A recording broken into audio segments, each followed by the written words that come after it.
How many beans make gone? Phases of lunacy. Phase 8. Time for a change of address. Good versus evil. Manifestations on Netflix.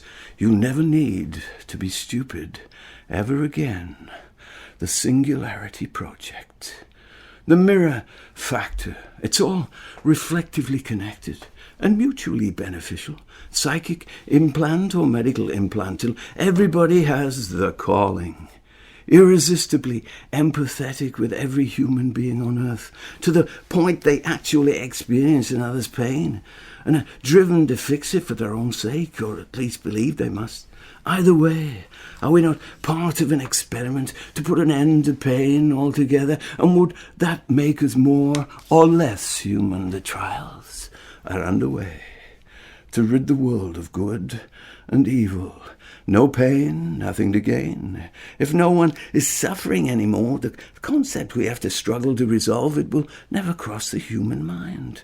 And wouldn't we want to live like that? I mean, if not, why are we so addicted to the drama, the horror, the mystery, and the pain of it all? If we could all go gently into that good night, would that not be a consummation devoutly to be wished, a heaven manifest on earth? So why can't we just let go, rid ourselves of such insufferably painful degradations, and surrender to such a humanely refined fate?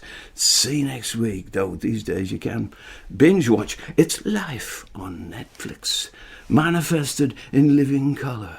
On TV, an aeroplane with all passengers and crew on its way from the Caribbean to the US mainland vanishes without trace, then miraculously remanifests itself 5.5 years later, all passengers and crew utterly unaware of the time-lapse, officially designated in-seat aligned in action, missing, presumed dead. Now they have to readjust to a present they never grew into. Life had gone on without them.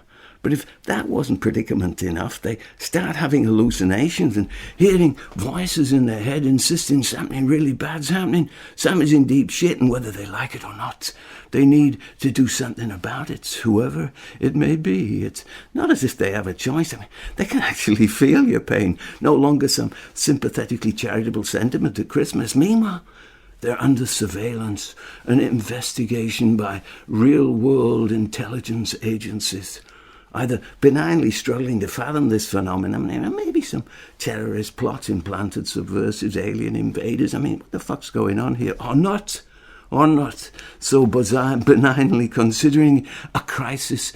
This is a crisis not to be wasted, an opportunity for psychological experimentation as a potentially profitable and seriously empowering weapon to control whole populations with the press of one synchronizing button. You want to feel the pain? So happens we have just the product to relieve it. Just follow the doctor's orders, CDC guidelines.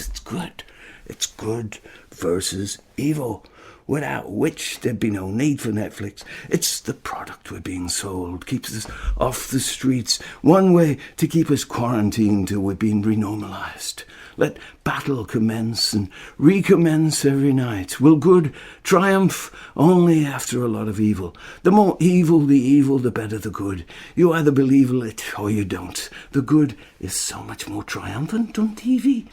Even in the real-world news, heroes, so much more heroic, villains, so much more villainous, everybody, so much more identifiable, though very often who seems to be the villain turns out to be the hero and vice versa. Hey, you couldn't make this up. Though, of course, they do, they can. Those that can do, and those that can't do the can, don't do it in public. We're all having a secret affair with ourselves. Infidelity is off the charts, and some lunatics speculate about the human mind being replaced by artificial intelligence, technology defining our reality, nanobot chippings into our brain. Yes, please. Transhumanism. It's already happening. Google it on your smartphone. It'll never happen, at least not without your informed consent. Of course, the information will come from your smartphone. You just won't be smart enough to decode it till they give you your password. Then you can log in. As soon as you start getting digital text messages in your head, then you'll know you've cracked your own code and you're on your way, Charlie.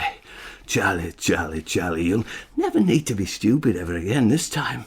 It's irreversible, and God doesn't come into it. Just trust in the science. Sanity is insanity, insanity is sanity. People willing to accept one miracle and not another. Science is metaphysics, metaphysics is science. And it's all connected. We're all in this together, whatever it is. You can't love everybody, but you have to love everybody as soon as you can feel everybody's pain.